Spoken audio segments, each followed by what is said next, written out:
almost today we will finish the ion sources and the part which is related to the mass analyzer, that we will begin from next lecture. So that is nothing but almost we have covered the major part of this topic related to the ion sources and analyzers having less number as compared to the corresponding ion sources and that are related to that one, and that's why we are taking both separately. And after that analyzer and detector, again we will move towards the combined name of instrument that used nowadays. And in that case we will definitely focus on the instrumentation which are used. So today we start with the, or in the last lecture we already start the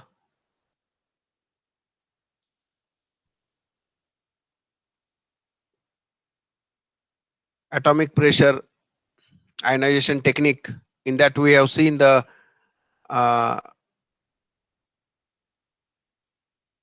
IPCI, that is atomic pressure chemical ionization. So everyone see the PPT.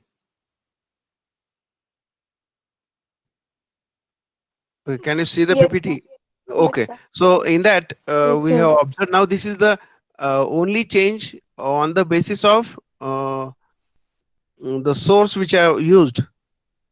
The application and rest of the things are almost similar to the previous one. So in this case, only the ion source here we use the name itself indicate it is a atmospheric pressure photo ionization. So the ionization takes place by using the photo, and we know that this is obtained by the UV light. So here the source we have used UV light, while in APCI we have used the corona needle. So that electrode we have used. So it has been recently become a very important ionization source because it generate ions directly from solution with relatively low background, as well as it having the capability of analyzing the non-polar compounds also. So that was the drawback of APCI, and that is overcome in APPI. So similar to APCI, the liquid effluent of APPI is introduced directly into the ionization source, and we know that this is obtained, or this is a supply by the liquid chromatography. The major or preliminary difference between APCI and APPI is that APPI vaporization of sample is takes place through the UV light. So the special kind of source is used, that is the krypton light source. So if you have know that, as we have taken the exam, that is surprise test in last week, that is on 31st August. So we have carried out the MCQ and most of you have got the good marks as compared to the other paper. So that indicate that you are whatever the lectures are going on, from that you are satisfied. Whatever the material I have sent to you, you have read at least one or two times, and even whatever the support from your side is also very good regarding the uh, whatever the home assignments I have given to you, you have submitted. So that is very important part, because we know how much long this situation is going on. If we have to give the exam for first semester online, so at that time whatever you will write down in your notebook, that is very, very important. And that's why I have given in detail, because nowadays students are facing, those who are at the final year, that they having only notes and they didn't have any kind of material which is related to the MCQ. And from that point of view, I have given the notes since from beginning in detail, because such kind of material if you going to see in the reference book, then it is very difficult to observe. And that's why whatever the assignments I will give, definitely you should write on your notebook and send to the our Google Classroom. Okay, so this is a very important part, because you have to compare, and I have already told that you have to prepare the ion source table, one table on paper, and write down the name of each source along with its that is which part is useful for ionization, and that is very, very important. Okay, so here we can use the krypton light source which emits this photon that having at 10 electron hole to 10.6 electron hole. So often APPI is much more sensitive than ESI and APCI. So these all three are in one category as compared to rest of these two. It is more sensitive and has been shown to the higher signal to noise ratio because of lower background ionization. So lower background signal is largely due to the high ionization potential of standard solvents such as methanol water. We know that in the mass spectrometry, along with acetonitrile, we use methanol and water. The ionization potential is 10.85 and 12.62 electron volt respectively, which are not ionized by the krypton lamp, because krypton lamp emits 10 electron to 10.6 electron volt, and which is more for methanol and water. Okay, so that is the reason. Now we'll see the principle of this. In APPI technique, samples are ionized by using UV light. Molecules interact with photon beam of UV light with the vapors of nebulizer liquid solution. We know that the role of nebulizer is mostly the nitrogen inert gas we can use here. Then analyte molecule absorb the photon and become electronically excited state, that is excited molecule. And if the ionization energy of analyte molecule is lower than energy of photon, then analyte molecule release energetic electron and become a radical cation. So in this way, the analyte molecule absorb the photon from the krypton light, which emits 10 to 10.6 electron volt, and undergo excitation. And here they can release energetic electron and become a radical cation. So in this way, the molecular ion is formed from the analyte molecule. So when we can see the construction and working of this APPI, then it is similar to APCI. So here, this is the inlet system. Either you can use liquid chromatography, HPLC. Then here is nebulizer, that is sprayer. Then nebulizing gas, we have to supply from this side. Mostly the nitrogen gas is used. This is the capillary through which this is a nozzle through which we have to spray the aerosol. That is the droplets can be come out from this tip, and these are the surrounded by the vaporizers. And here whatever the droplets, that is nothing but aerosols which are coming along with ion and solvent, at perpendicular position there is a UV source, that is UV lamp is there, that is krypton that can emit the photon, and then there is the interaction is takes place, and they can pass through the slit, and then it go to the capillary, and further they move to the ionization procedure. So if you see, the function is that there are two way. In the first case, the analyte containing aerosol that we have obtained from this side, they undergo evaporation and the vapors can be obtained, and then when we can supply the UV lamp, that is a krypton lamp through which the photons are supplied, then photon ionizes the analyte directly. So the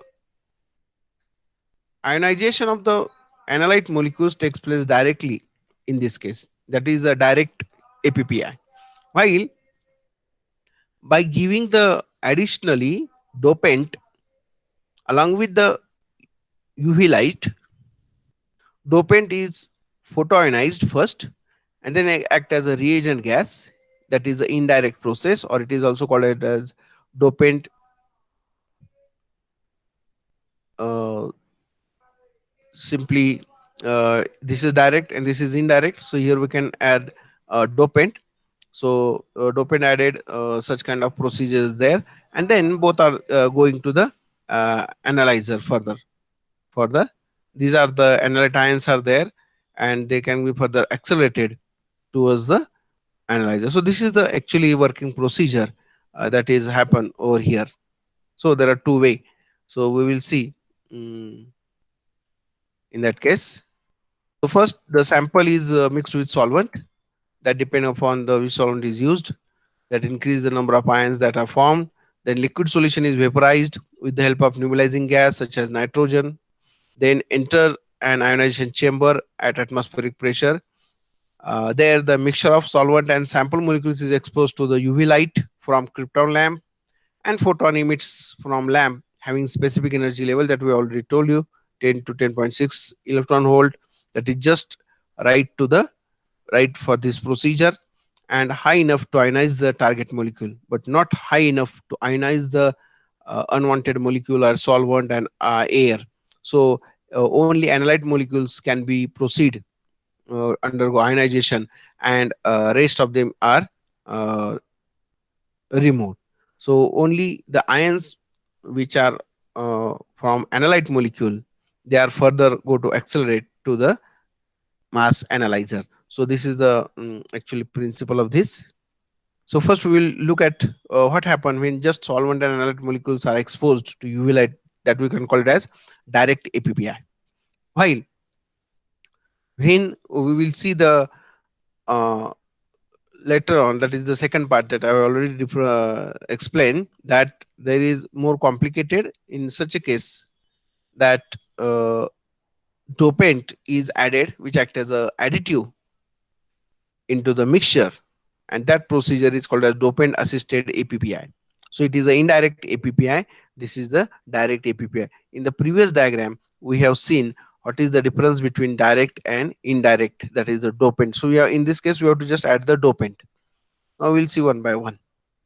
So in the direct APPI, the first step is complete vaporization of the mobile phase used in the liquid chromatography separation, employing the nebulizer, that is nitrogen, and heated at 300 to 550 degrees Celsius. So in gas phase photoionization process, the analyte can be directly photoionized by photon from the krypton lamp. Right. So this procedure is similar, indirect as well as indirect. Okay.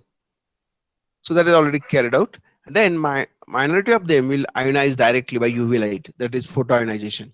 So as depicted in the equation below, this is the equation, that is the molecule, the analyte molecule which absorb this photon and undergo excitation, and that can cause the loss of electron and create a radical cation. And so this is a very new technique that has been used nowadays, and this equation which is represented in the upper result shown in the graphics. So here this is the solvent, is the electrons, so these are the analyte. So this analyte undergo radical cation formation by loss of electron. Okay, so that is the representation, and these are the uh, analyte ions, and these are the solvent ions. And some of the analyte molecules can be indirectly ionized with the help of solvent molecule. So as we have seen in the equation, that is the lower result of the graphics, that is nothing but over here, then this solvent get ion form. Here the analyte get analyte ion by loss of electron. Here the solvent get this. So that is also takes place in the direct APPI process. So in this case, the photon also excite the solvent molecule. So not only the analyte molecule, but also solvent molecule undergo excitation by absorbing the photon. And since molecule having at atmospheric pressure, there are billions of molecule collisions takes place per second, and for small fraction of this collision, result is a chemical reaction in which the solvent molecules donate proton to the analyte molecule, and protonation is takes place, while the process and outcome which depends on the particular solvent used. And generally we can say that molecule solvent plus H nu, here M plus H peak that absorb the proton from the solvent, and S minus H, that is nothing but the solvent dependent, so it lost the proton. So proton transference takes place from solvent to molecule also. So in previous part, that is upper part, we have observed there is direct photo ionization takes place, and molecular gives molecular radical. So there are two types of ions which are formed in this case. So did you understand this?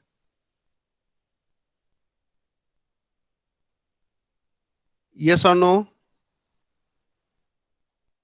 Yes, sir. So in the first case, Yes. there is direct photoionization takes place with molecule to form M plus radical. That is the molecular ion peak is observed. While along with the molecule, the solvent also undergo ionization. So in presence of H nu, that is photon, the excitation of the solvent is also takes place, but it lost the proton and that is absorbed by the molecule. So M plus H peak is also observed. So from every compound, we will see molecular ion peak as well as M plus H peak, and that can be observed in the spectrum. Now, for dopant assisted APPI. So in the dopant assisted APPI, most of the time, uh, APPI is not done exactly whatever we are seeing. That is because the adding the third compound like dopant, you can increase the percentage of ion molecule to get ionized. Because when we can get a direct ionization, the percentage of formation of analyte molecule to the molecular ion is little bit less, and that's why to enhance the percentage of analyte molecule to get ionized, we have to add the dopant. So that gives almost 100% conversion. So the different compounds can be used. So toluene is commonly used as a dopant. So that is also very important question in MCQ. Generally such kind of questions are asked. Like a direct method of described above, dopant method also yield two types of analyte ions. So in direct APPI, we have observed the M plus radical as well as M plus H. So here also we have observed such kind of graphics and equation. So these are the dopant ions. So green color are the dopant ions. This is blue color is solvent and yellow is the analyte. So here first they can get ionized and then they use electron and that electrons then uh, convert analyte molecule to the cation. So such kind of procedure is takes place in the dopant assisted APPI. So that is very important part in this case. So when we can see the equation, so first the dopant molecule undergo ionization by the UV photons because the dopant molecule far outnumber the analyte molecules. Then there can be a many more collisions between them takes place, and in this case the dopant ion once it can form convert molecule to the ion, they can donate a proton to the analyte molecule or dopant ion receive the electron from analyte molecule. So such kind of two possibilities are there. So in the first step is the photoionization of dopant which is in excess and yield dopant ion radical.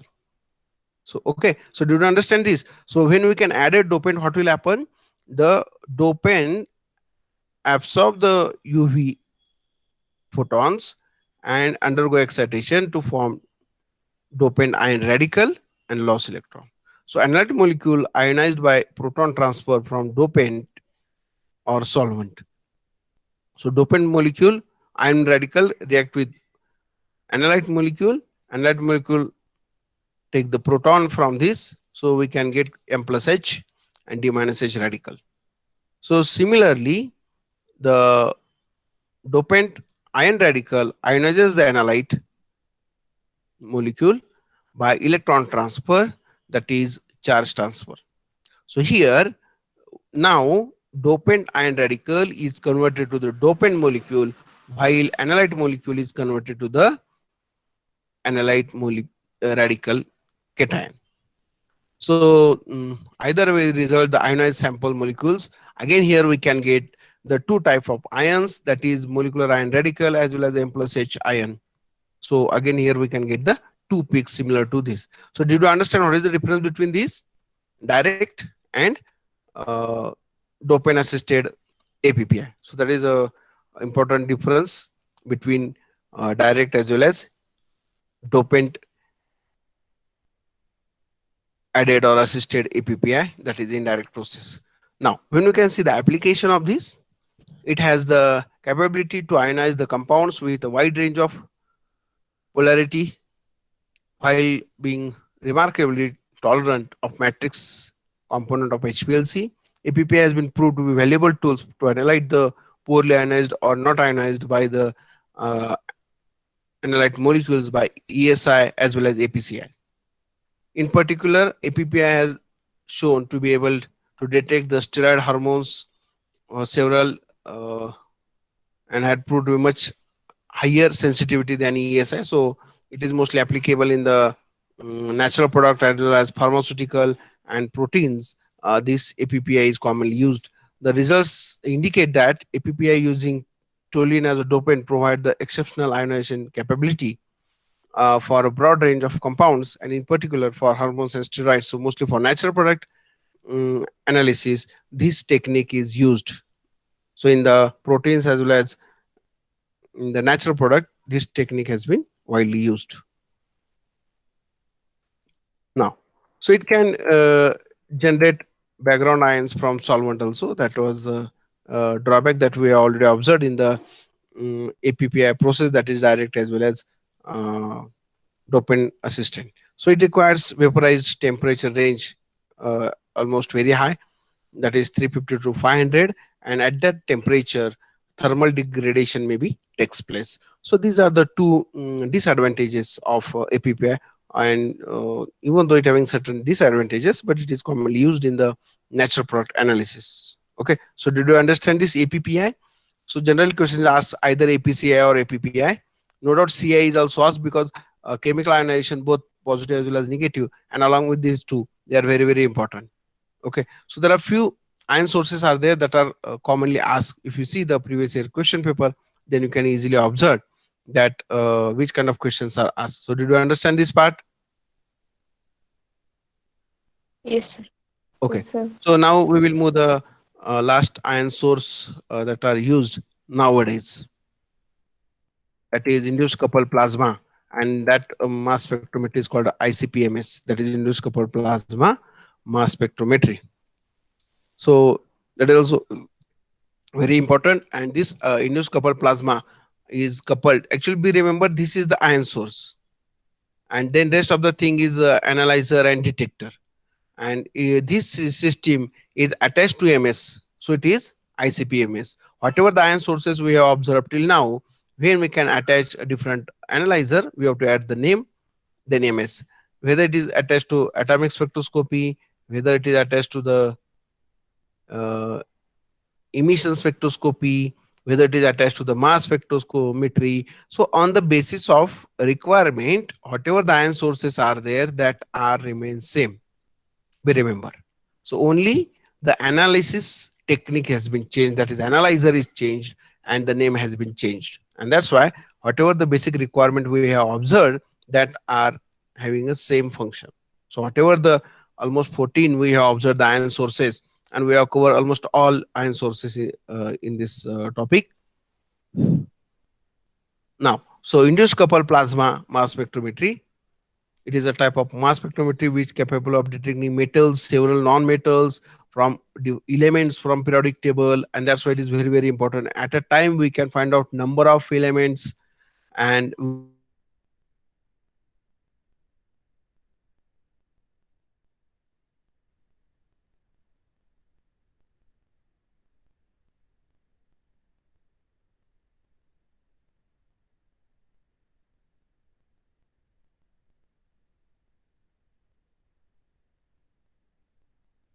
and plasma or mm, gas consisting of ions, electrons, and neutral particles is formed from argon gas. The plasma is used to atomize and ionize the element in a sample, and the resulting ions are then passed through the series of different cones are there, that is called as apertures, into the high vacuum mass analyzer, and through these cones we can transfer to the mass analyzer. So up to the cones we have to explain the part in the ion source of inductive coupled plasma. So here we can use uh, plasma or gas that consists of ions, electron, and neutral particles, which is formed from argon gas, and that can atomize and ionize the elements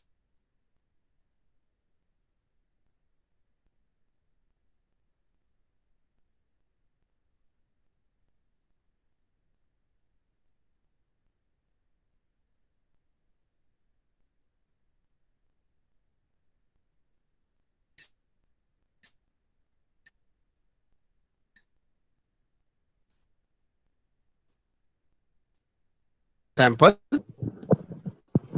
Okay. Now, when we can see the ICP-MS special features that are commonly used, that is highly sensitive analysis, very low detection limit of almost all elements they can find out at very low concentration. Simultaneous multi-element analysis is possible. Those who are working in catalysis, how many of you are working in catalysis that though having a project? Anyone having work on catalysis? Anyone can prepare the catalyst? Yes or no? Yes, sir. Those who Yes, are sir. working on Yes, sir. catalysis, be remember, I have taken this ICP-AES from IIT Bombay during my PhD work. So that is very important. So we have to find out the percentage of element that we have used in the heterogeneous catalyst. Mostly that is useful, and that's why ICP-AES is we have to find out, and that facilities are available in IIT Bombay.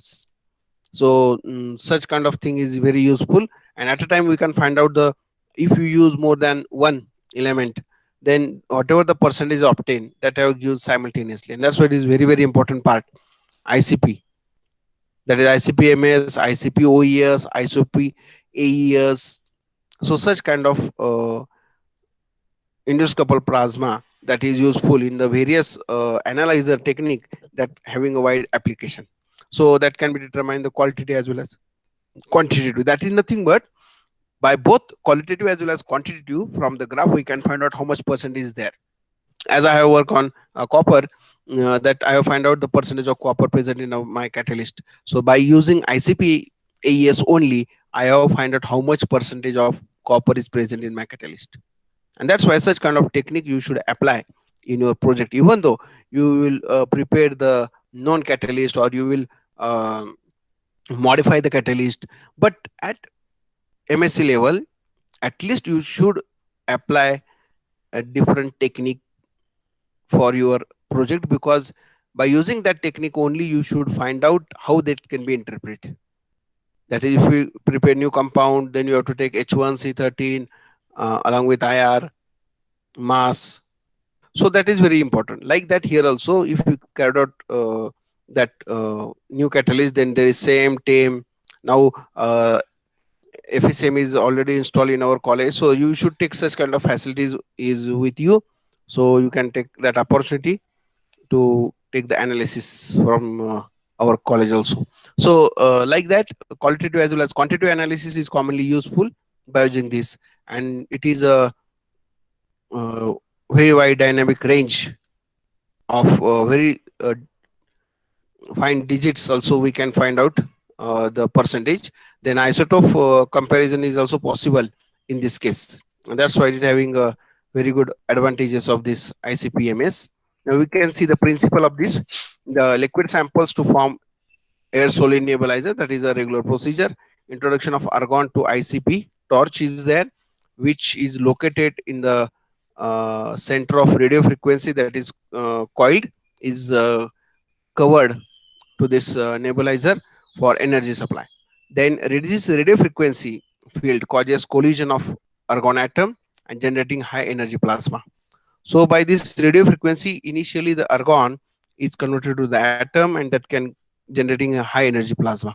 The sample aerosol decompose in plasma to form analyte atoms, which are simultaneously undergo ionization, and then they pass to the analyzer.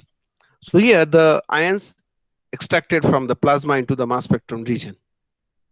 So if you observe, this is the sample, these are the nebulizer, this is the carrier gas, this is the spray chamber, and this is the different gas they are surrounded to this torch that is called as ICP torch.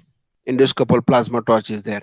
So here these are the plasma gas and auxiliary gas inlet are there. This is the torch and this is the plasma that can be passed through. So along with this spray chamber, they can be moved. The analyte are moved through this, and here this is a cone through which they can be passed, undergo ionization, the interface is there, and then further lenses they can be undergo accelerated, and then they are passed to this analyzer. So these are the quadrupole analyzers, special kind of analyzer is used over here, and that's why ICP-MS is very important. So through this quadrupole, that is four different we can simply call it as pipelines, through which this different ions having m by z ratio different, they can be passed through and going to the detector.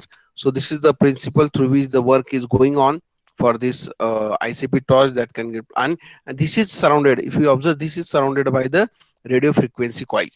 So this is the radio frequency coil, and that's why they can be undergo conversion of atoms, and which can generate a very high energy plasma.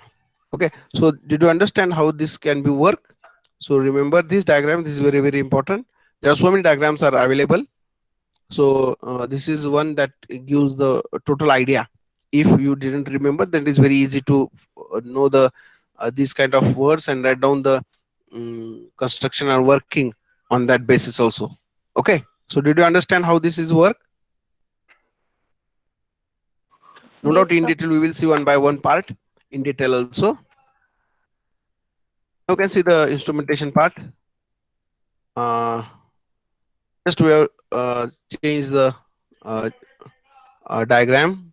Then this is the precentric pump, that is for sample. This is argon gas. Spray chamber is there to separate the fine droplets from larger ones, and they can pass through over here. This is the ICP torch.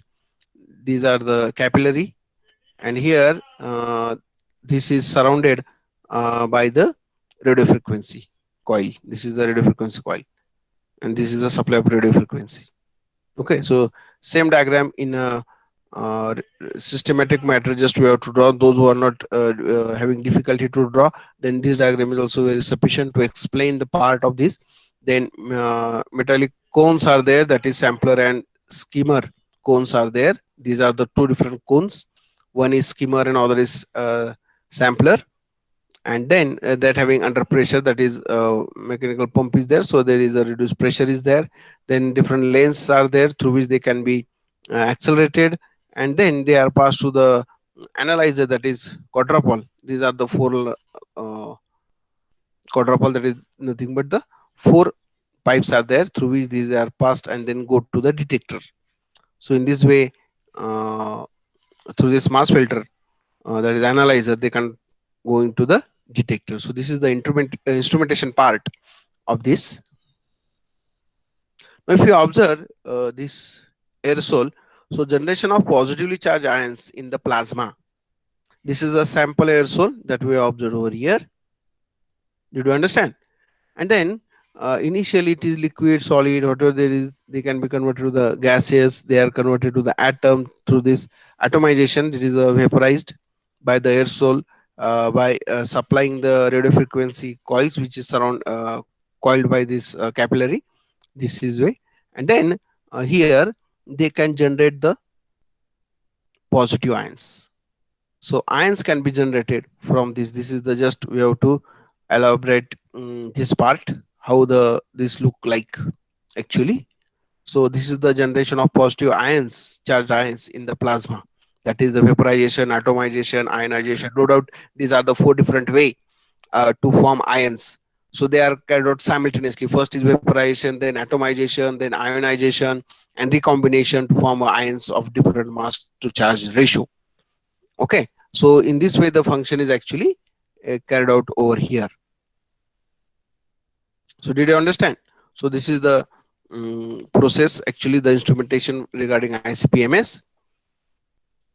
Now, as ICP-MS consists of different components. First is sample introduction system, in which that composed with a nebulizer and spray chamber, and provides means of getting sample into the instrument. So sample introductory system is attached initially, so they can, along with nebulizer and spray chamber, the sample is passed through. ICP torch along with RF coil, that is the radio frequency coil, which can generate the argon plasma, which serve as an ion source of ICP-MS. Then interface is there, so that link the atmospheric pressure ICP ion sources to the high vacuum mass spectrometer. Then when they can transport to the vacuum system, which can provide vacuum for ion optics, quadrupole, and detector. So in the slit, then vacuum system is there, so that can be gives the ion and quadrupole as well as detector is also included.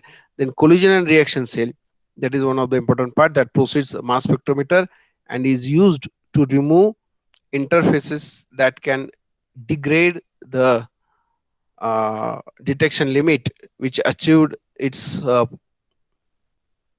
is possible to have a cell that can be used both the collision cell as well as reaction cell mode. So that is nothing but there is collision, and again uh, reaction is carried on, we can get corresponding ions and having a different mass to charge ratio.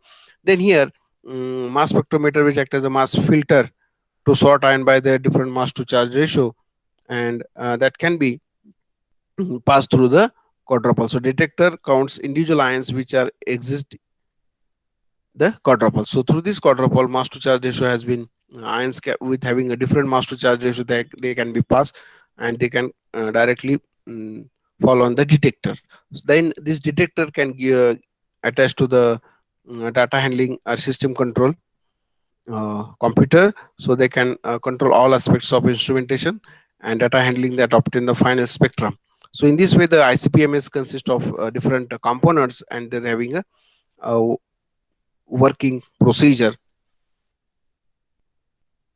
Now first we can see the sample introduction area. So here sample is in the form of solution. There is peristaltic pump is there, so that can pump out this sample. Then through this pump tubing they can going over here. Then along with nebulizer and argon gas, they can be through this capillary, they can be moved. So this is the spray chamber, and after this they can obtain as a sample aerosol, and whatever the ions they can be move over here, while the rest of are going towards drain. So here once they can be sample is coming in this having plasma torch, and that is covering by the RF coil. And here we can from this we can remove the plasma discharge, and then they go to the different cones to the slit. If you observe, this is the peristaltic pump that ensures the constant flow of liquid irrespective of different in their viscosity between sample, standard, and as well as blank. And the sample is pumped at 1 ml per minute rate. Then micromist nebulizer is there, that liquid is converted into the fine aerosol by using the nitrogen gas, uh, that by pneumatic action of flow of argon gas. Here we can use argon gas. So argon gas having 1 liter per minute, smashing the liquid into the very tiny droplets are there. Then they can pass through this spray chamber, that is double pass spray chamber is there. So spray chamber only allows small droplets to enter the plasma. And large droplets having a higher movement collides with wall, and this, and they can be a spray chamber. The collision is takes place, get condensed, eventually fall out by the gravity through this drain. So they can be removed from this drain, and only very fine droplets can be moved towards this plasma. Okay, so in this way the working of sample introduction into the plasma is takes place like this. Okay, so did you understand? The procedure is very simple. We have to take the solution through this pump, we have to pass over here, nebulizer and argon gas is passed, so they can be converted to the fine droplets when can pass through this spray chamber, and this aerosol is passed to this plasma. So sample is injected over here, and which is having a plasma torch coated by the radio frequency coil. Okay, so did you understand this part? I have given in detail because in some cases the ICP-MS is separately asked for long question with this part. Now we can see the ionization sources in the ICP-MS. So here, this is the carrier or injector of a nebulizer gas. This is auxiliary or coolant gas is there to maintain the temperature, and this is the plasma gas are formed by coupling the energy that is produced by, these are the uh, RF load coils. Then these are the torch made of concentric tubes, they can covered over here, and this is the carrier or injector along with the sample. So this is the radio frequency voltage induced rapid oscillation of argon ions and electrons. So argon plus electron gives argon cation and electron. So sample aerosol is carried out through the center of the plasma. This undergo dissociation, atomization, ionization at 6500 Kelvin. So this inductive coupled plasma, which are formed by coupling energy produced by a radio frequency generator to the plasma support gas with electromagnetic field, that can gives a power having 700 to 1500 uh, watt, which is in the form of coil. So in this way, actually the ionization source is there, and how they undergo ionization, a detailed diagram has been explained. So atomization, ionization, dissolution is takes place simultaneously over here, and they can be further passed to the cones. Now, in the interface region, we have to observe how they can be interact in the different cones. So the interface is the region where the ions generated in the plasma are transferred from atmospheric pressure to the vacuum region. So this is the procedure in which the ions which are generated in the plasma are transferred from atmospheric pressure to the vacuum region and introduced to the mass spectrometer as an ion beam.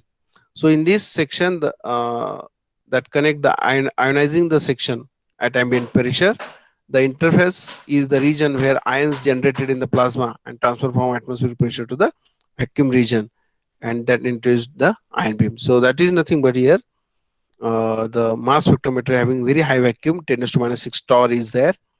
So function is to export the ions produced in the argon plasma and transport them to the mass spectrometer. So two metallic cones are there with small orifices, that is 1 millimeter sampler and skimmer. That cones directed the expanded gas into the analyzer. So mass analyzer. So these are the um, different cones. These are the sampler and skimmer is there. This is sampler aerosol. So that we have observed the these dots indicate the RF coil, and these are passed to this sampler cone. So this is the plasma atmospheric pressure region, which is converted to the vacuum region through these two cones. One is sampler cone, which having a through which it is having a pressure 2.5 torr, and then this pressure is in that gives the 10 to minus 6 torr pressure region is there. So this very fine uh, inlet they can be through this, that is the skimmer cone we can call it as, and very fine they are be passed through this ion beam to the mass analyzer. So this is the same kind of diagram, just we have to connect this sample aerosol, and in connection to this how this can be look like, that have been represented over here. So same thing is there, just we have to observe this one. Okay, so this is the interface region. Now, how the ion focusing region is takes place over here. So in the interface is the region where the ion generated in the plasma transport to atmospheric pressure to the vacuum region and introduced to the mass spectrometer to the ion beam that we have observed. Now, one or more electrostatic controlled lens component made by the series of metallic plates or cylinder having a voltage placed on them. So the ions are separated from photon and neutral by positioning ms of axis to the ion using physical barrier. So that are nothing but in ion focusing region there are the slits are there. So that is multiple multi-component ion lenses are there. So same kind of diagram we have observed here. This is the interface that we have observed. The two cones are there, and then these are the collimated ion beam. Then multi-component ion lenses are there, and then deflected the ion beam into the mass analyzer. So this way they can be entered to the mass analyzer, and these are the quadrupole, that are the four. uh, Only the ions can become, while the photons and neutral species are removed over here, and this can be escape over from this side. So out of million ions generated in the plasma, only actually reach to the detector due to the high concentration of matrix elements than analyte. Then the role of ion focusing region is to transport the maximum number of analyte ions from this hostile environment to the plasma to the MS via this interface. This slit they can be passed, and if you observe this flow, there's going on decrease, and only the ions can be passed. Deflection of the ion beam is there. So photons and neutrons causes signal instability and contributed to background noise, and they can be escape over here. So voltage on the ions lens component, so that can be electrostatically steered the ions, and they can be passed through this mass analyzer that towards the through this quadrupole they can be passed. So if you see the whole actual diagram of ICP-MS, that is very important. So this is the samples we have collected. Then through this pump they can be passed to nebulizer. Then there are spray chamber is there, and then this ICP torch is there. This, and this is coiled by the RF coil, and this is the plasma along with the sample. Then there are two cones are there, sample cone as well as skimmer cone, and through this there is a ion guides by the different slits, and then they can be passed to this quadrupole and they get detected. So this is the actually working process of ICP-MS. Okay, so did you understand how they can be work? Yes or no? Yes, sir. Okay, so this is the Yes, very sir. important part. Generally, it is apply nowadays in various field. Then advantages: multi-element technique, large analyte range, low detection limit, high sample throughput, low sample volume is required, simple sample preparation is there, high resolution and tandem mass spectrometry, that is triple as well as quadruple, and instruments often very high level of interference control, so totally automatic, and that's why they can use the exact result. Disadvantages, no doubt, as it is automatic and very that required RF, that is radio frequency coil, so its equipment is very costly. Operating cost, that is argon is used here. Then multiple high purity gases are required. High level staff with expertise are required for handling such kind of instrument, and interference needed to be controlled, and library setup is very costly, that is AC is required, HEP filters are there, pipe work is there, dust reducing measurements instruments are also required along with that, so they can maintain the totally AC, and that is a very high uh, instrument, and that's why they are not available in any mostly institute, research institute also. At very few places this instrument is available, mostly in IIT, ICT, that are available. Okay, ICP along with MS, that is ICP-MS, ICP-AES, ICP-OES. Okay, so this is the uh, work regarding both uh, APPI and ICP-MS, and from this we have actually covered all the ion sources that are used in the mass spectrometry. So we have seen almost 14. We have covered even MALDI. That is also very important.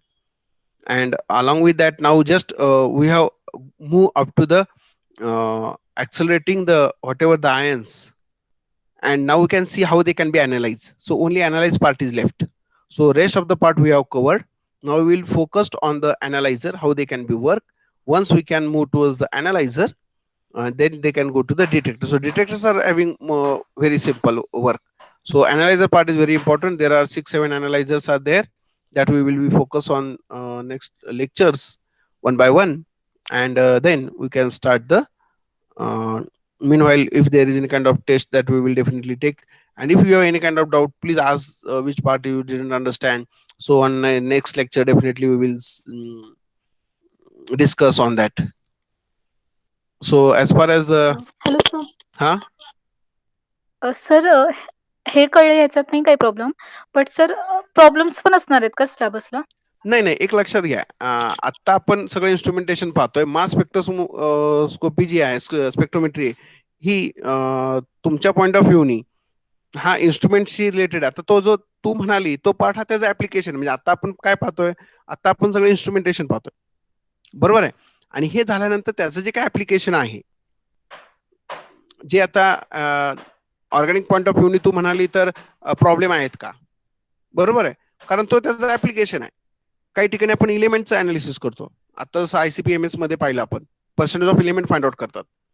ते पण application आहे. परंतु जास्त focus हा जर तुम्ही reference book तुम्ही पाहिले तर त्या ठिकाणी ऑर्गॅनिकचा दिसतो. Be frank. बरोबर आहे. मग त्याच्याशी रिलेटेड जी प्रॉब्लेम आहे, जे तुम्ही ऑलरेडी फर्स्ट इयर मध्ये अनालिटिकल मध्ये मासचं हे पाहिलेलं आहे. बरोबर आहे. त्यामध्ये तुम्ही काय पाहिलंय? हो सर. हा. मग त्याच्यामध्ये तुम्ही जो पार्ट पाहिलेला आहे तो सगळा प्रॉब्लेम रिलेटेडच बघितला ना. त्यामुळं जर रिक्वायरमेंट लागली तर थोडेसे ऍप्लिकेशन आपण डेफिनेटली पाहू. परंतु मेजर रोल हा तुमचा म्हणजे ऍज अ अनालिसिस अनालिटिकल केमिस्ट्रीचा जर असेल तर तो इन्स्ट्रुमेंटेशनचा आहे. मग त्याचं ऍप्लिकेशन हे आपण त्या ठिकाणी पाहणार आहोतच. त्यातले थोडे काही ऍप्लिकेशन आहेत जे ऑर्गॅनिकशी रिलेटेड येतात, ते आपण पाहत जाऊ, जे ऑलरेडी तुम्ही TY BSc ला पाहिलेले आहेत. त्यानंतर MSc 1 ला पाहिलेले आहेत. आणि MSc सेकंडला आता सेकंड इयरची ऑर्गॅनिकची मुलं ती पाहत आहेत. आता मास स्पेक्ट्रोमेट्रीचा टॉपिक तिथे पण आहे. मग आता ती मुलं काय पाहतायत किंवा त्यांना काय घेतलं जातं, तर त्यांना हे प्रॉब्लेम जे आहेत म्हणजे ऍप्लिकेशन जे आहे मास स्पेक्ट्रोमेट्री मधनं ऑर्गॅनिक कंपाऊंडचं अनालिसिस कसं केलं जातं, तर ते त्यांना घेतलं जात आहे. त्यामुळे तो जो पार्ट आहे तो ऍक्च्युली ऍप्लिकेशनचा आहे. तुम्हाला जो घेतला जातोय तो पूर्ण इन्स्ट्रुमेंटेशनचा आहे. हा दोन्ही मधला बेसिक डिफरन्स लक्षात घ्या. मग शेवटच्या आपण 1-2 लेक्चरला डेफिनेटली त्याचं ऍप्लिकेशन पाहू, म्हणजे तुम्हाला ते ऑलराऊंडर परफॉर्मन्स तिथं बघता येईल की बाबा कसं पाहिजे, कारण ते ऑलरेडी तुम्ही शिकलाय. म्हणजे तो काही नवीन पार्ट आपल्यासाठी नाही. म्हणजे मॅक्लॅफर्टी रिअरेंजमेंट ही मास मधली ही तुम्ही टीवायला शिकलेला आहे. आणि बऱ्यापैकी त्याचे डिफरंट आयन्स कोणते असतात ते आपण टीवायलाच पाहिलेले आहेत. त्यामध्ये आता काय बदल होणार व्हायचं कारणच नाही. हा. तर तो जो काय पार्ट आहे आपण तो शेवटच्या 1-2 लेक्चरला डेफिनेटली ऍप्लिकेशन पार्ट आपण पाहू.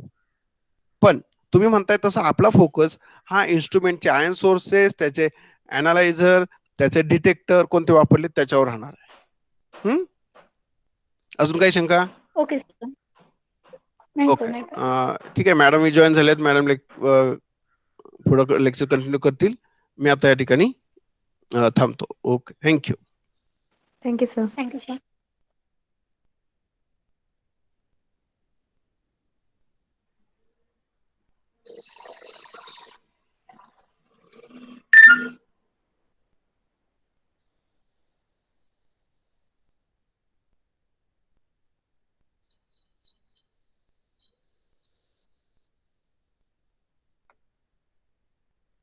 So, good morning.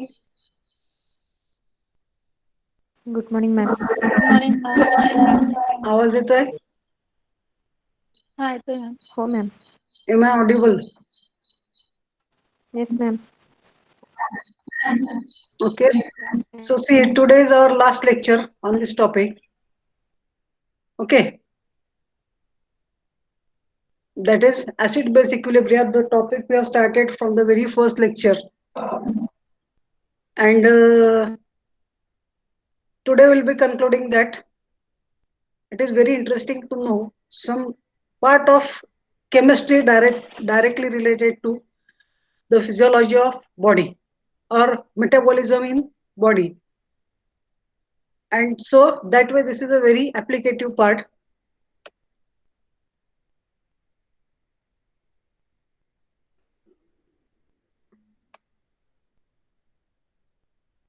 So if you remember last time we were discussing about carbonic buffer, or say carbonate buffer, I should say carbolic acid and sodium carbonate buffer which is present in body, and some part that we have studied of that buffer.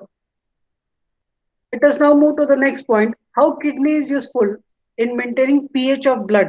If you remember, last time you have studied the role of lungs in maintaining pH of blood. Now today what happens in kidney? The same buffer also works in kidney. Okay. See, it is very different topic, mostly related to biology. This is what is known as biochemistry. I know this is a very new topic to many of you, but it is interesting. This detail is not expected in your theory, but we can always discuss the interesting part. ज्यांना जेवढं समजेल तेवढं त्यांनी लक्षात घ्या. Okay, मग madam असं किडनीचं आणि लंग्सचं काय शिकवताय असं काय म्हणू नका. Okay, so kidney is a kidney is known or important for short term adjustment made by changing breathing, longer term adjustment made by kidneys.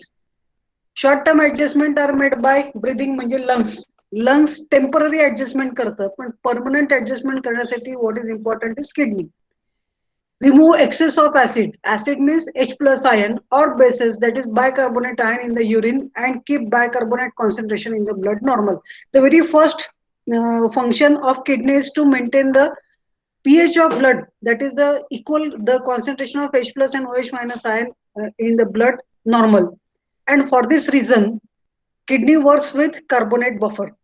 Okay, and the very important part is kidney is very useful in maintaining this level, because all other organs make a temporary adjustment. What is left behind is transported to kidney, and kidney does all the work. आणि म्हणून तुम्हाला आठवत असेल, kidney fail झाली की लगेच immediately काय केलं जातं, तर त्याला डायलिसिसवर घेतलं जातं. Dialysis maintains the proper concentration. This is one point, that is purifies blood. And second point is dialysis removes all the excretory kidney removes all the excretory products, and that is why kidney is a very important organ. So the bicarbonate ion in kidney filtrate is actively reclaimed before being lost in urine. मग जेवढं त्याच्याकडे जे काही येतं bicarbonate, ते काय तो सगळं सोडून देत नाही. It is reclaimed. It is a part of it is purified, and it is always maintained. The concentration is properly maintained. H plus leaves kidney in exchange of for Na plus ion via kidney. बघा आता इथे this is filtrate. What is come out of your body? The carbon dioxide goes to kidney cell. This carbon dioxide is divides the bicarbonate into H plus and HCO3 minus ion. This H plus ion is recirculated, and while it is recirculated, it comes across some ion exchanger enzyme, which exchange this H plus ion by Na plus ion, and therefore that H plus and Na plus again reproduce CO2. That CO2 is again purified like this, and the circle goes on, or the purification or the filtration system goes on. For this, kidney is provided with a special type of filtration machine. माहितीये का नाव काय म्हणतात त्याला? Nephridia. The filtration organ in kidney is known as nephridia, where all this purification work takes place, and there is continuous exchange of Na plus and H plus ion with the help of some protein. Okay, the expelled H plus ion recombines with bicarbonate ion in the filtrate, forming CO2. It again combines with CO2, and it again enters. CO2 is non-polar and can diffuse back into kidney cell, where it is converted into again H plus and HCO3 minus. So this continuous process, kidney also generates bicarbonate to offset losses of CO2, which is very essential for buffering mechanism. Acids are not neutralized करायचं असेल तर what you need is bicarbonate ion, that is CO2, and therefore CO2 is also essential, but excess of CO2 can also be removed by kidney cells. So this is the important role of kidney in maintaining the blood pH normal, that is 7.4 units. So this is how carbonate buffer works in our body. Extracellular, if you remember last time, we have studied the buffers, types of buffers as vascular and extracellular, intracellular and extracellular. This carbonate buffer works in both parts, intracellular as well as extracellular, and it maintains the proper pH of blood. It plays a very important role in maintaining pH of blood. This is how it works. See, from lungs, CO2 is given out, which combines with water, it forms this acid. This acid gives H plus and this base. This base goes to kidneys, where again it is recirculated in the reverse manner, and the process is continuously going on. So in our body, when we are inhaling and exhaling, there is continuous exchange of CO2 and O2, and with every exchange, such type of reactions, such type of balance, such type of equilibrium is continuously maintained by these two organs, lungs and kidney, with the help of carbonate buffer. This is what biochemistry is. Okay, so this is first buffer we were discussing, that is carbonate buffer present in our body. Is that okay? Yes. Yes, ma'am. Yes, ma'am. Is it very different for from your regular study? What do you think?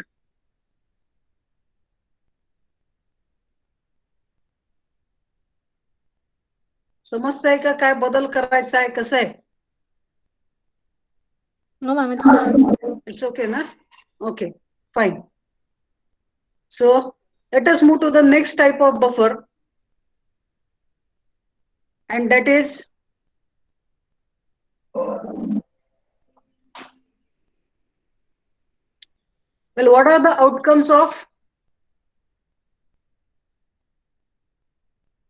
changes in pH of blood?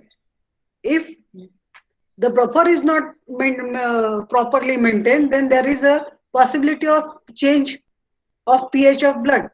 See, this is the normal range 7.4. If you go on lower side, the disease or the changing condition is known as acidosis. If it goes to higher side, that is increased pH, the change in pH is known as alkalosis. See, from 7.4 to 7.8, that is a difference of 0.4 is okay. This buffer can maintain this change, but if you go beyond that, it certainly results in death. Even you can see it here, from 7.4 it will go down to 6.8. If you go beyond that, it will result in death. Okay, so the importance of carbonate buffer is this: it helps to maintain the pH of blood within this range from 6.8 to 7.8. That means it is only a question of one pH unit, but the functioning is continuously required in your body. What happens in acidosis? The blood pH goes down, that is, it becomes acidic. Blood pH goes down, that means H plus ion concentration increases. So if H plus ion concentration is increased, see on the right hand side, it immediately combines with bicarbonate, it forms H2CO through CO3, that is carbolic acid, and immediately excess of CO2 is exhaled, is given out. Okay, that means this H2CO3 gives H2O and CO2, and this CO2 goes out in the form of exhale. Okay, and as a result of which this excess H plus ion is maintained, or the equilibrium is maintained constant so as to maintain the proper condition. See, this is the normal condition. Whatever red is excess, this H plus red is excess, so it is converted into carbonic acid. This carbonic acid is excess, immediately it is converted into CO2, as a result of which the H plus ion concentration is maintained same. Okay. What is alkalosis? That is, blood pH goes up. Increase in pH, H plus ion concentration goes down. So H plus ion concentration is going down. That means what is increasing is CO2 concentration, because in this equilibrium, if this is going down, you have to increase one of this part. H2O you cannot increase. You can increase CO2. So if CO2 is increased, reverse reaction takes place. In the reverse reaction, again carbonic acid is formed, and this carbonic acid which is formed is again converted into H plus ion, so that proper H plus ion concentration is maintained. This red arrow, which is going in forward direction, now is going in backward direction. So you can immediately say that there is proper maintenance of equilibrium, and this equilibrium is maintained with the help of this maintenance of equilibrium is explained on the basis of Le Chatelier's principle. What is that? Le Chatelier's principle? See, there are few concepts in chemistry which are very important, and out of those, when you study equilibrium, Le Chatelier's principle is very important. The principle states that whenever there is change in concentration of either product or of reactants, Then, in order to keep the equilibrium constant unchanged, the equilibrium shifts either in positive direction, that is forward direction, or it may choose in shift in backward direction. So left to right shift in equilibrium is there so as to maintain the equilibrium ratio constant. And here, this red arrow indicates that initially with acid, it may shift to left right hand side, or with increase in base, it may shift to left hand side. And finally, the equilibrium is maintained and therefore the pH of blood is maintained. This is how simple acidosis and alkalosis mechanism is there. Though it appears simple, such type of complicated reactions are going on in our body. You can imagine. Fine. What happens if acidosis is there? See, I have written this in red color. Although a slight change in pH from 7.4 to 7.2 does not sound significant. तुम्ही म्हणाल 0.2 म्हणजे it is nothing. This involves increase in H plus ion concentration from 3.9 into 10 raised to 8. 7.4 means in terms of concentration it is 3.9 into 10 raised to 8. It goes to 7.2, which in terms of concentration comes out to be 6.3 into 10 raised to 9. म्हणजे किती fold increase झाला?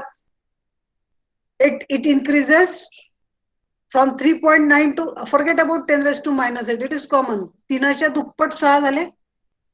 बरोबर आहे? And it is more than 60% increase in H plus ion concentration. And as a result of which, it creates certain problem in body metabolism. So, blood pH goes down, it becomes acidic. Okay? Or H plus ion increases. H plus ion concentration increases, as a result of which pH decreases, which goes below 7.35. This is compensated by renal. Renal means kidney. Kidney operates there so as to maintain the proper concentrations. This compensation mechanism or this acidosis mechanism is of two types. Either it is metabolic acidosis or respiratory acidosis. Metabolic due to decrease in bicarbonate, faster respiration, and respiratory due to increase in carbonic acid, slow respiration.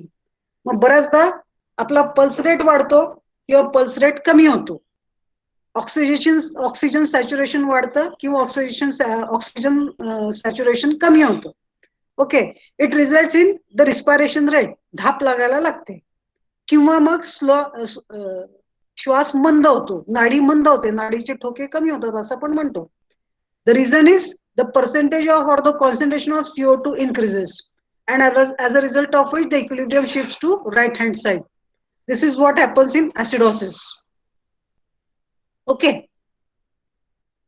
What are the causes of acidosis? म्हणजे आता लगेच अशी भीती वाटायला लागते आपल्याला, अरे आपला पण श्वास कमी होतोय का, जास्त होतोय का? Is that no?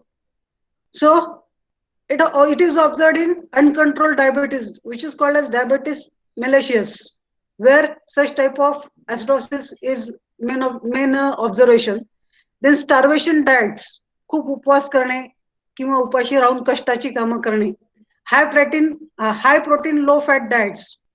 Now there is a fashion in gyms that eat protein food, protein supplementary.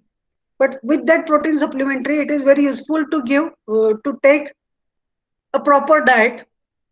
Okay, because some fats and some proteins are highly essential, but the balance should always be maintained. Then most of the players and all, they form what is called as lactic acid because of high exercise, and that lactic acid also causes lactic acidosis. Many times there is kidney failure, that is one of the reason for acidosis, which is known as increased creatinine in liver. Then see, it is here, overproduce acidic components as ketone bodies where lower blood pH is observed. This is known as creatinine level is higher, and therefore blood pH goes below, which finally results in renal failure, or sometimes in case of severe diarrhea. These are the causes for metabolic acidosis. In respiratory acidosis, there is the first reason is lung disease. Then severe asthma. Asthmaचे patient तुम्ही बघितले असतील, दमा ज्याला आपण म्हणतो. They are always in असं धाप लागल्यासारखं त्यांना आपल्याला कायम जाणवत असतं. Pneumonia. Nowadays you must be listening this name. Pneumonia होतो कोविड झाला की. That is pneumonia where lungs develop some patches which are responsible for low oxygen and high carbon dioxide content, which results in respiratory acidosis. And finally, if there is all blocking, it results in cardiac arrest, sudden death because of cardiac arrest. Chest deformities are there. Too much CO2, which is known as hypoventilation. Hypo means greater ventilation. जास्त तुम्ही श्वास घेतला बराबर बराबर की body control करू शकत नाही. Develops much and much CO2. और many times carbon dioxide cannot be expelled out, बाहेर सोडला जाऊ शकत नाही. आणि मग या केसेसमध्ये ऍसिडॉसिसची पॉसिबिलिटी असते. This acidosis can easily be treated. Remember, it is not very difficult. What is the treatment? Treat the cause. आपला कॉज काय आहे? आपण जास्त एक्सरसाइज केले का? आपण उपवास केला आहे का? The simple thing is go back, revise your history, what you have done, and feel to calm down. Stop elementary loss of base, correct hypoxia, reduce renal acid load by diet. त्याला लगेच औषधं दिली जातात. त्याचा जो load जो त्या किडनीवर पडलेला असतो तो कमी केला जातो. डायबिटीसचा पेशंट असेल तर give them insulin. Intravenous fluid दिलं जातं, त्या हाताने इंजेक्शन टोचून घेतात बघा लगेच. आणि हिमोरेज जर झालेला असेल, ब्लड लॉस जर होत असेल तर that can be controlled. This is the term nowadays very popular. Ventilate the patient. त्याला ऑक्सिजनचा सप्लाय द्या so as to maintain the oxygen level and bring down the carbon dioxide level low. Commonly bicarbonate is infused intravenously. तुम्हाला जे immediate injection दिलं जातं, किंवा तुम्हाला माहिती आहे ऍसिडिटी झाली की we are very popular with one sachet Eno. बरोबर आहे? इनो माहिती आहे का सगळ्यांना? लगेच इनो घ्या म्हणतात.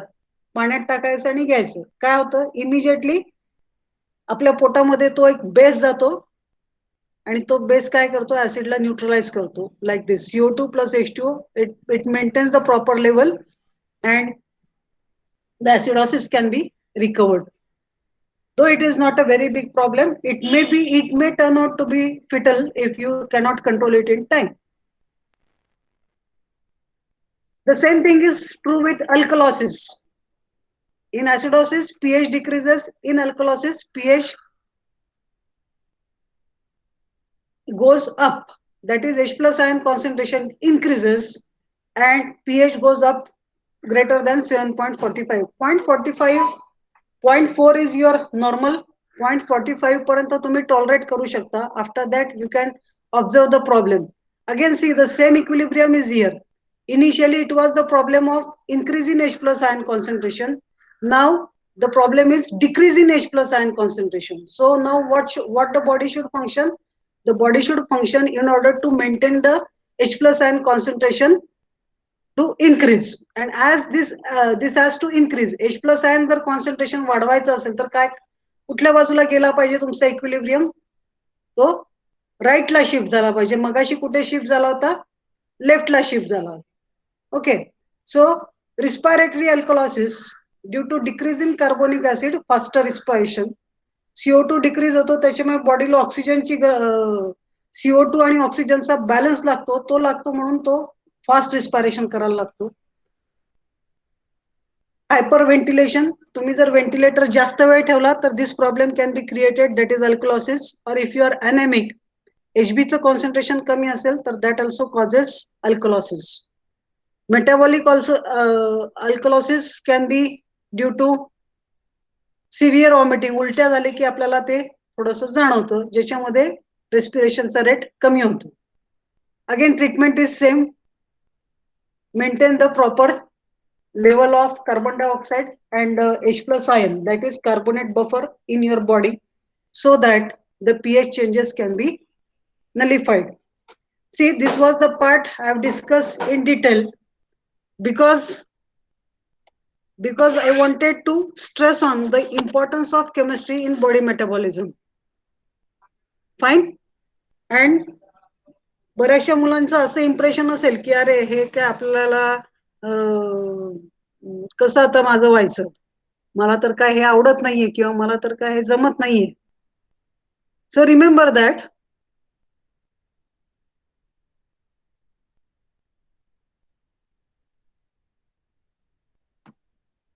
remember one thing, though this is simple biochemistry or chemistry related to biology, physiology, it is very important at your level that you must know few basic things which are few reactions or few chemical mechanisms which are going in your body. Okay. And for this reason, I have discussed the first buffer, that is carbonate buffer, in detail, uh, which is helpful in maintaining pH of blood. Now let us consider the second buffer system. If you remember, we were to study at least three buffer systems: carbonate, protein buffer, and there is one more, phosphate buffer. Okay. So what is protein buffer system? If you remember, protein is amphoteric substance containing both amino group and carboxylic acid group. So that protein itself acts as a buffer. It is mainly intracellular buffer system. Okay, ICF. More concentrated than either bicarbonate or phosphate buffer. It behaves as a buffer in both plasma and cells. Plasma proteins, 2% of the total buffering capacity of the plasma. किती percent आहे? 2% ची buffering capacity असते. These are excellent buffer, contains both acid and base group that can give up or take up hydrogen ion. A single molecule can act as buffer. So if that buffer is H plus ion is excess, it is accepted by base molecule which is present in protein. Which base molecule is present in protein? Which basic group is present in protein? Yes? Amino acid. Amino acid. But which group is there in amino acid? Acid. Amine group. NH2. Yes, amine group. And which acidic group is present? Carboxylic. Carboxylic group. So if acid is greater, the amino group will neutralize that acid, and if base is greater, the carboxylic acid will neutralize.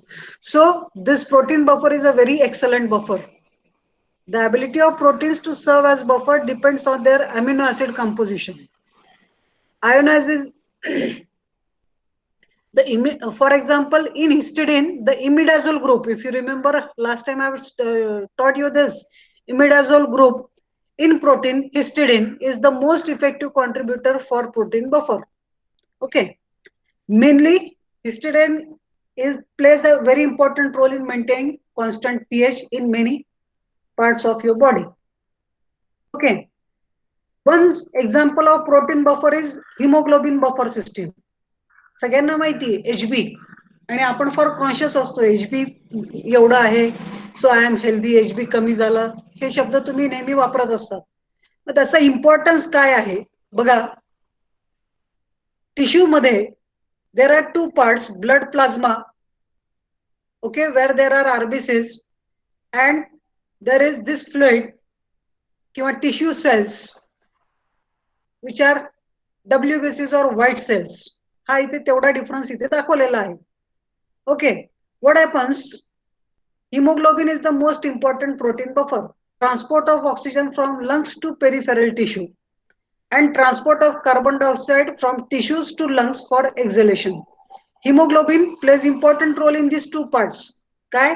Lungs कडून tissue कडे oxygen घेऊन जाणे आणि tissue कडून carbon dioxide आणून तो परत lungs मध्ये प्युरिफिकेशन साठी देणे. These are the important functions which are operated due to presence of this hemoglobin in your body. Hemoglobin is a buffer for both CO2 and H plus ion. Okay. तो काय करतो? CO2 ला पण बफरिंगचं काम करतो आणि H plus ला पण बफरिंगचं काम करतो. See here, this is CO2 from tissue cells. CO2 10% dissolve होतो कशात? ब्लड प्लाझ्मा मध्ये. जो डिझॉल्व्ह झालेला आहे that combines with HB to form carbohaemoglobin that is 20% तो एवढं तयार करतो. हे काय दोन आरबीसीज आहेत red blood carb sales.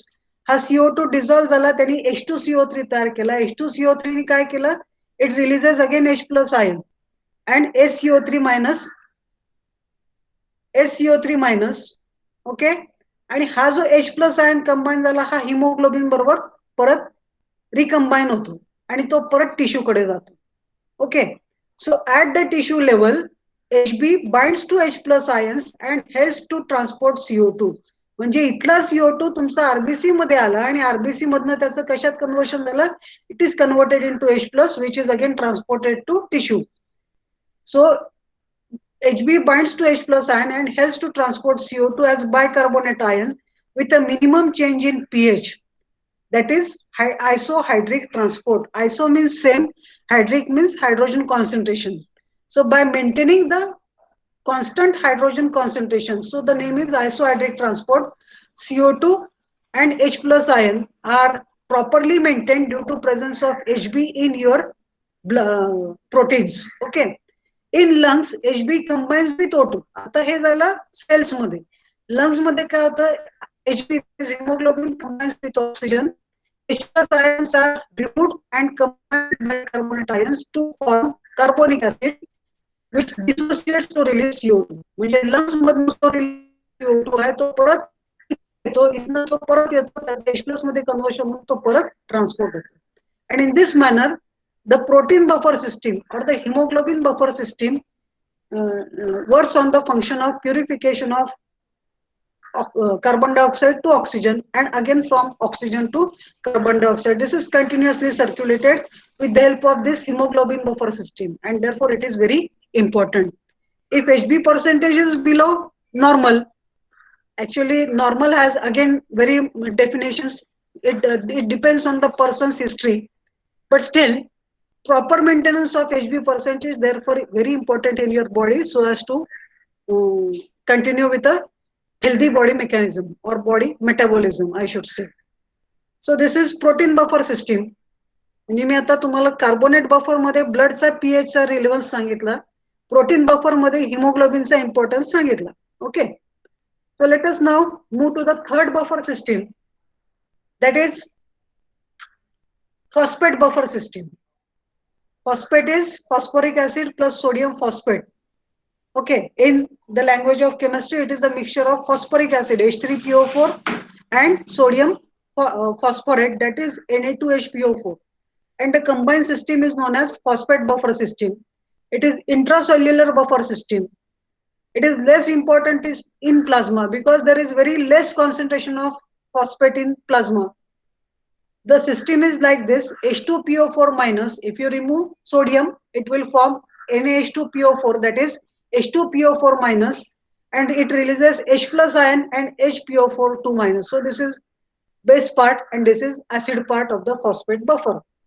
Dihydrogen phosphate ions, that is H2PO4 minus, and monohydrogen phosphate ions are the major components of phosphate buffer. This releases H plus ion, that means this is acid part, and this releases or this accepts H plus ions, therefore this is base part. And therefore these two makes the phosphate buffer system in our body. H2PO4 is proton donor, HPO4 2 minus is proton acceptor. As in the bicarbonate system, reactions that proceeds to the right release H plus ion and pH goes down, and those to the left will pH increase. म्हणजे हा या बाजूला गेला H plus ion increase होणार. H plus ion increase झाला की pH will go down. If the equilibrium shifts to left hand side, H plus ion concentration will decrease and pH will increase. So to maintain this proper balance is important, which is done by phosphate buffer system. So what happens? How phosphate buffer system works? See, म्हणजे आता तुम्हाला एवढं तर कळलं असेल की acid आणि base part phosphate मधला प्रॉपर मेंटेन झाला पाहिजे. So in monohydrogen phosphate is formed when dihydrogen phosphate, that is the weak acid, combines with strong base such as OH minus ion. So this weak acid H2PO4 sorry हा plus इथे आला पाहिजे, plus OH minus, it gives H2PO4 minus. त्यांनी OH minus घेतला म्हणजे हा काय झाला, H2PO4 हा ऍसिड झाला. H2PO4 प्लस, सॉरी मायनस पाहिजे इथे आणि प्लस इथे पाहिजे, that I correct. And it forms HPO4 minus. That means this added base is neutralized. If acid is formed excess, so this H plus ion again combines with HPO4 minus. That is the basic part of the phosphate buffer, and it forms H2PO4 plus.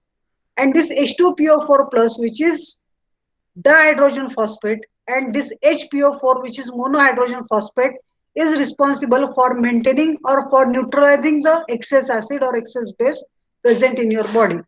And in this way, the phosphate buffer system is working in kidney tubulates, ज्याला मी मगाशी सांगितलं nephridia ज्याला म्हणतात. Okay, and it maintains the base to acid ratio as 4:1. किती? 4:1 हा ratio त्याचा constantly phosphate buffer maintain करतो.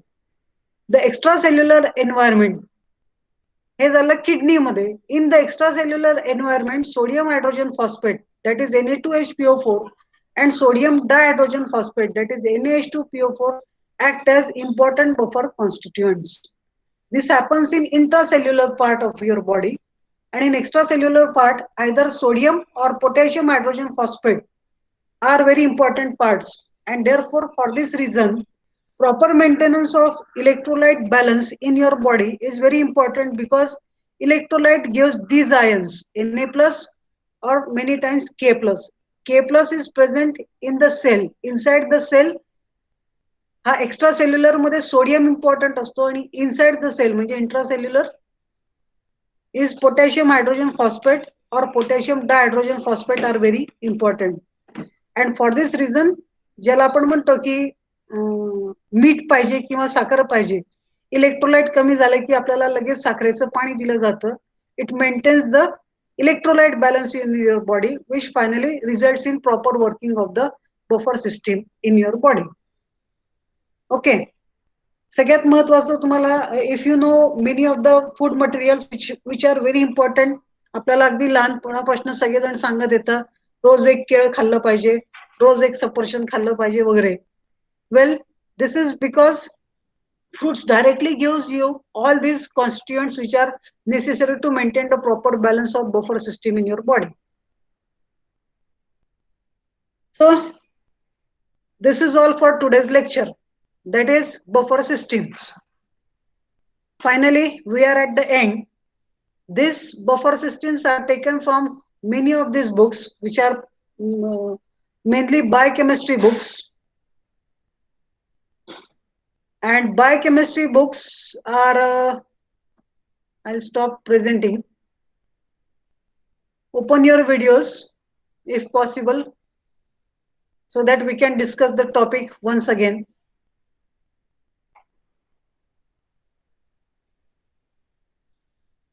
Hello.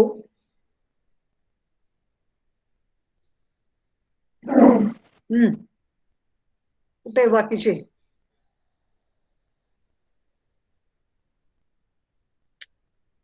So this is all about the first topic, acid base equilibria, derivations, buffer systems. Tell me one by one what we have studied in this topic.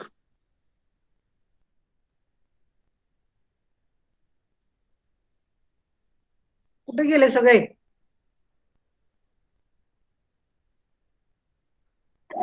Yes, ma'am. Open your videos.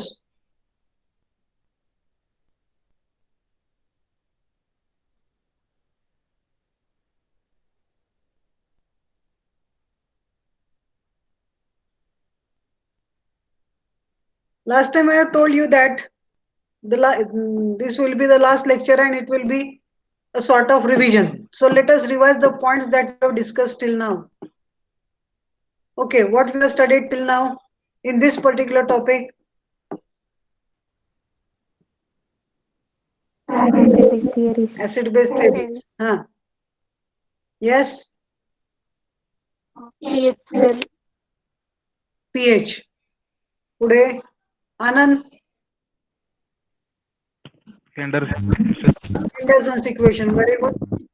Azun, Buffer system. buffer systems. Okay. Do you find buffer systems interesting or not?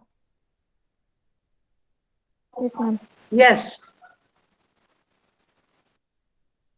So, see, now you are at home. You can easily perform or undertake few projects. I'll search on net, I'll read some books, and I'll collect definition on buffer. These are body buffers or say physiological buffers. There are buffers which you use in practicals also, in organic practicals, or in physical chemistry practical to standardize pH meter, you use some buffer. So which is that buffer? I will collect information about that buffer. That will be a very short project for you, but it will clear your idea about buffer when you keep on studying. Fine, because there are no practicals ongoing.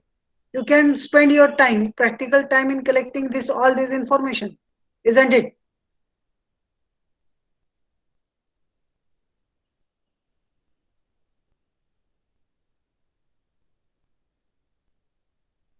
काय झालं आकाश Bhosle? 1 2 3 4 5 6 7 8 9 10 11 12 13. There are only 13. Who is the 14th? Me. Where are others? Where is Samarveer Patil?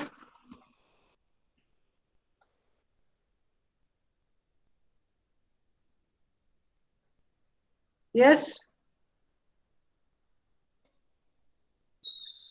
Let me take a screenshot.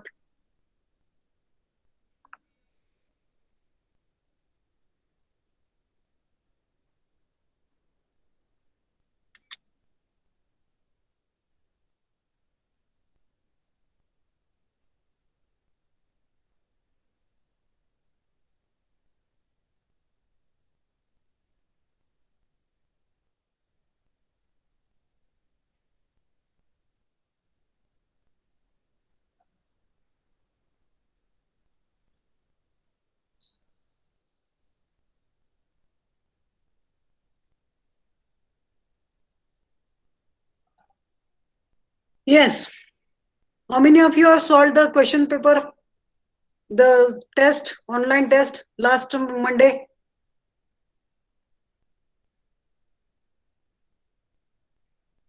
17 people attended the responded the test. I think you all are total 18 students. Who failed to attend the test?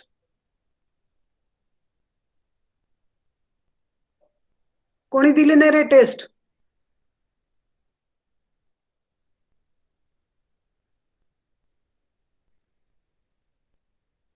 Hello.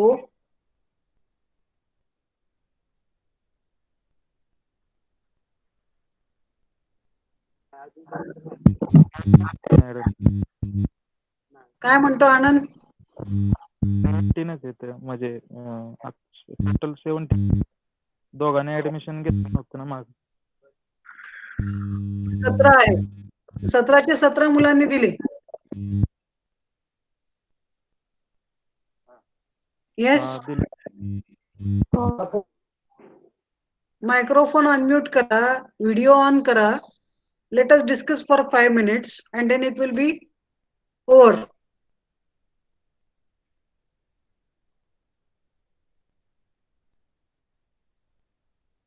Is there any problem?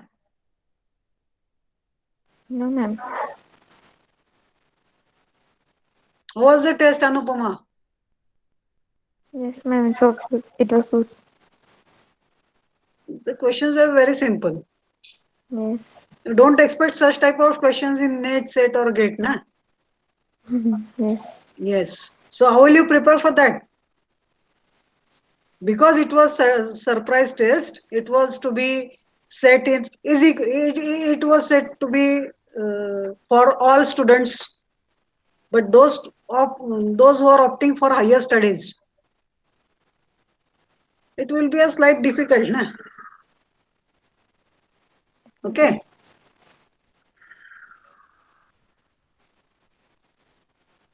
So acid-base equilibria, equilibrium constant equations, acid-base theories, pH equations, problems, numericals, buffer system, buffer capacity, types of buffers, applications of buffers, and physiology of buffers.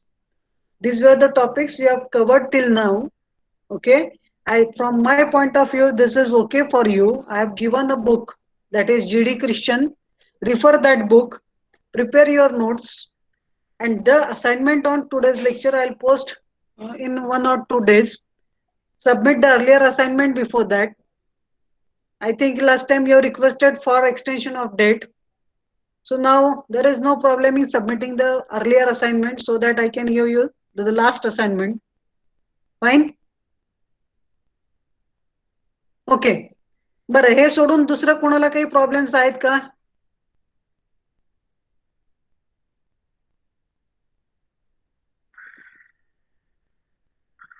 अरे तुम्ही बोललो नाही तर कसं कळायचं मला?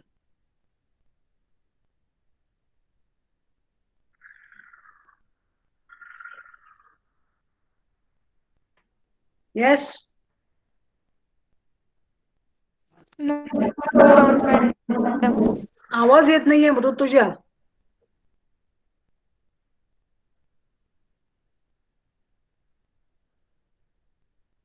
Hello.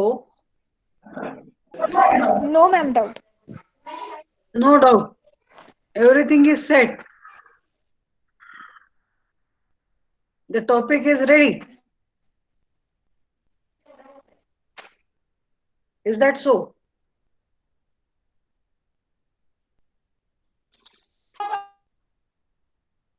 Now see, जे doubt असेल मॅम ते बुक मध्ये क्लिअर कर. now we are planning for virtual practicals and virtual project. Okay. Practicals आपल्याला सुरू करायची आहेत, प्रोजेक्ट आपल्याला सुरू करायचा आहे. कसं करणार तुम्ही सांगा?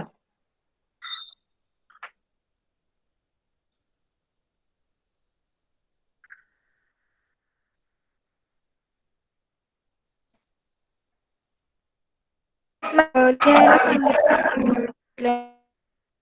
काय काय घ्यायला सांगितलंय?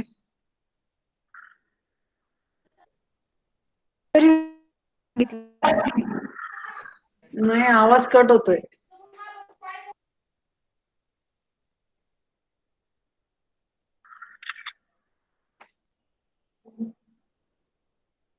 आवाज क्लिअर येत नाहीये. कोण बोलतोय?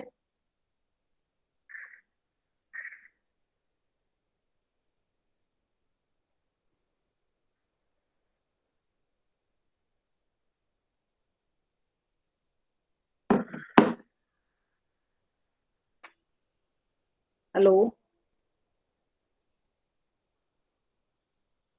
It's okay, then we'll stop here. And from next time we'll start with new topic. Fine? Okay.